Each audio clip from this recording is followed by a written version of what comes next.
Hi candies, after A long gap I M back. ഇന്ന് നമ്മുടെ ട്രിവാൻഡ്രത്ത് നടക്കുന്ന സമ്മർ കാർണിവൽ കാണാൻ ഞാനും ഹസ്ബൻഡും കൂടി പോയിരുന്നു. 50 രൂപയാണ് എൻട്രി ഫീസ്. അവിടുത്തെ രാജസ്ഥാൻ പവലിയനായിരുന്നു ഇന്നത്തെ ഹൈലൈറ്റ്. സമ്മർ ഫെസ്റ്റ് അത്ര കിടിലൊന്നും അല്ലെങ്കിലും എന്റെ ഉദ്ദേശം വേറൊന്നായിരുന്നുകൊണ്ട് കുഴപ്പമില്ല. ലാഗ് ബാംഗിൾസ്, അതാണ് ഇന്നത്തെ വീഡിയോ. ജയ്പൂർ എന്ന ദേശത്തിന് എത്രത്തോളം പഴക്കമുണ്ടോ അത്രത്തോളം പഴക്കം തന്നെയുണ്ട് ലാഗ് ബാംഗിൾസിന്. രാജസ്ഥാനിൽ മാത്രം കണ്ടുവരുന്ന ഒരു ഐറ്റം അത് നമ്മുടെ നാട്ടിലും വന്നു, അതിവിടെ ഉണ്ടാക്കി കൊടുക്കും എന്ന് കേട്ടപ്പോൾ എനിക്കും തോന്നി കൗതുകം. അങ്ങനെയാണ് ഞാൻ ഈ കാർണിവലിനെത്തിയത്. നല്ല ഭംഗിയുള്ള പല വർണ്ണത്തിലുള്ള വളകൾ നമ്മുടെ കൈയുടെ അളവിന് അവരുണ്ടാക്കി തരും. പക്ഷെ അൺഫോർച്ചുനേറ്റ്ലി ആ ചേട്ടന്റെ ഒരു തരം ലാക്ക് മാത്രമേ ഉണ്ടായിരുന്നുള്ളൂ. അവരുടെ ട്രഡീഷണൽ ആയിട്ടുള്ള റെഡും ഗ്രീനും യെല്ലോയും കൂടെ ചേരുന്ന ഒരു ലാക്ക്.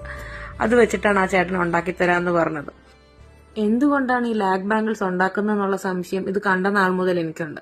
അങ്ങനെ അന്വേഷിച്ച് വന്നപ്പോഴാണ് ഞാൻ മനസ്സിലാക്കിയത് ലാക്ക് എന്ന് പറയുന്നത് ഒരു ഇൻസെക്ട് ഉണ്ടാക്കുന്ന ഒരു തരം റെസിനാണ്. അത് മരങ്ങളിൽ നിന്നും കളക്ട് ചെയ്ത് പ്രത്യേക പ്രോസസ്സിലൂടെയാണ് ഇവർ ഈ ബാംഗിൾസ് ഉണ്ടാക്കുന്നത്. ലാഗ് ബാംഗിൾസുമായി ബന്ധപ്പെട്ട ഒരു പുരാണ കഥ കൂടി എന്റെ ശ്രദ്ധയിൽപ്പെട്ടു. ശിവപാർവതി പരിണയ സമയത്ത് ഭഗവാൻ ദേവിക്ക് ലാഗ് ബാംഗിൾസ് ഗിഫ്റ്റായി കൊടുത്തു എന്നാണ് വിശ്വാസം. അതിനുശേഷമാണ് ആ നാട്ടിലുള്ള സ്ത്രീകൾ വിവാഹത്തിന് ശേഷം ഈ വളകൾ ഇട്ട് കാണുന്നത്. ജയ്പൂരിൽ എന്തെങ്കിലും പോകുമ്പോൾ എന്റെ അളവിന് ഇതുപോലെ ബാംഗിൾസ് ഉണ്ടാക്കി മേടിക്കണം, അതിന്റെ വീഡിയോ ചെയ്യണം എന്ന് ഞാൻ ആഗ്രഹിച്ചിരുന്നു. അപ്പൊ അതിനിപ്പോ കനകക്കുന്നിൽ വന്ന ഈ ഒരു ഫെസ്റ്റ് കാരണം ഒരു ചാൻസ് ഉണ്ടായപ്പോൾ ഞാനത് യൂസ് ചെയ്യുകയാണ് ചെയ്തത്.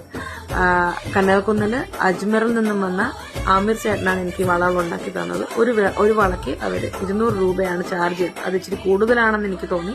ബട്ട് സ്റ്റിൽ ഒരു എക്സ്പീരിയൻസ് എന്ന നിലയ്ക്ക് ഞാൻ അതിനെ കൺസിഡർ ചെയ്ത് ഒരെണ്ണം വാങ്ങുകയാണ് ചെയ്തത്. സോ ആർക്കെങ്കിലും താല്പര്യമുണ്ടെങ്കിൽ പവലിയൻ തീരുന്നതിന് മുമ്പ് നിങ്ങൾക്ക് പോയി മേടിക്കാം ലാഗ് ബാംഗിൾസ്. താല്പര്യമുള്ളവർ ദയവ് ചെയ്ത് ഈ പവലിയൻ വിസിറ്റ് ചെയ്യാം. Thank you.